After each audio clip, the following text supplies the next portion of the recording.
Thanos को जीतने का एकमात्र मौका जो कि एंटमैन ने सुझाया था वो था टाइम ट्रैवल। बट प्रॉब्लम ये थी कि वो बस थ्योरी जानता था, प्रैक्टिकल नहीं। इसीलिए कहा जाता है कि सिर्फ थ्योरी से काम नहीं चलता।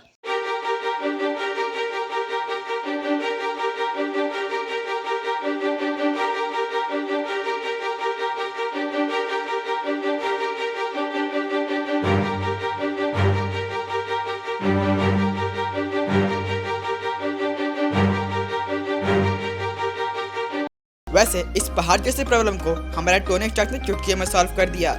तो इन्फिनिटी वार में थैनोस के कारण सब कुछ हार जाने से दुखी होकर उसने डिसाइड किया कि वो सुपर हीरो वाले काम से रिटायर होकर पेपर और मॉर्गन के साथ शांति से रहेगा।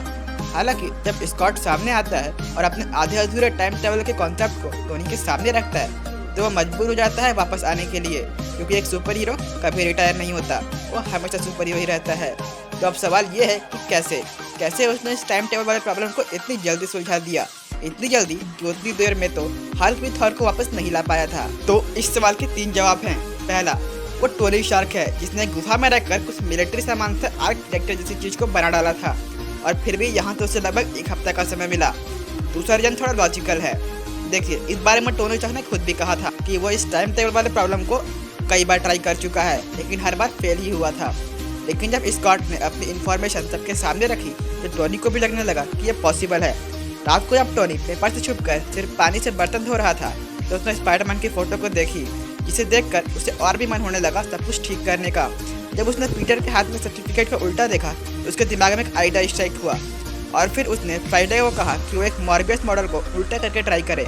उसे लगा था कि इस काम में काफ़ी वक्त लगने वाला है, लेकिन इस काम को भी उसके एआई ने तुरंत कर दिया। पिती सा आइडिया है, देखिए काम आता है कि नहीं। तो आज का बैकअप करने से पहले एक और ट्रायल मॉडल बना के देख लेते हैं। तो चलो इस बार एक उल्टी सी मोबियस पट्टी बना के देखो प्लीज। प्रोसेस शुरू। हाँ, एटॉमिक रिडक्शन वैल्यू, ऐसा मॉडल जहां परमाणु घटे पर बदले नहीं, समझ गए? अगर आपको नहीं पता कि ये मॉर्बियस किस चिड़िया का नाम है तो मैं बता दूं कि ये एक सिंगल स्ट्रिप को कुछ इस तरह से फोल्ड करके बनाया जाता है कि एक कंटिन्यूअस स्टेट लूप के जैसे लगे। तीसरा और आखिरी, वो टोनी स्टार्क है यार, वो कुछ भी कर सकता है। तो देखा जाए तो इस मॉडल का इंस्पिरेशन टोनी को पीटर से मिला था और आगे जाकर पीटर भी इस कहानी से जरूर जुड़ेगा। कि टोनी का पीटर के साथ पर्सनल कनेक्शन ही था जिसने टोनी को फोर्स कर दिया उससे वापस लाने के लिए, और वो वापस आया भी। वैसे अगर आपने नोटिस किया हो तो फ्राइडे के पास जाकर टोनी ने इस वर्ड का इस्तेमाल किया था, इस बार। इस शब्द का इस्तेमाल करने का मतलब है कि ये इस काम पर टोनी स्टार्क पहले से ही काम कर रहा था। जानता हूँ वीडियो थोड़ी लेट है, पर अब इस बारे में मैं ज़्यादा बात नहीं करूँगा क्योंकि मैं जितना ज़्यादा उन्हें याद करता हूँ मेरा दिल उतना ही दुखता है। अगर वीडियो थोड़ी सी भी इन्फॉर्मेटिव लगी हो तो वीडियो को लाइक कर दीजिएगा, और अगर आप भी कोरोना वर्ड को सुन कर थक गए हैं और कुछ नया सुनना चाहते हैं तो ये चैनल आपके लिए है। तो इस चैनल को सब्सक्राइब भी कर दीजिएगा। अगर आप चाहें तो मेरा इंस्टा हैंडल भी देख सकते हैं, लिंक डिस्क्रिप्शन में है। तो मैं चलता हूँ, तब तक के लिए आप वेट कीजिए मेरे अगले वीडियो का, बिकॉज यू नो मी।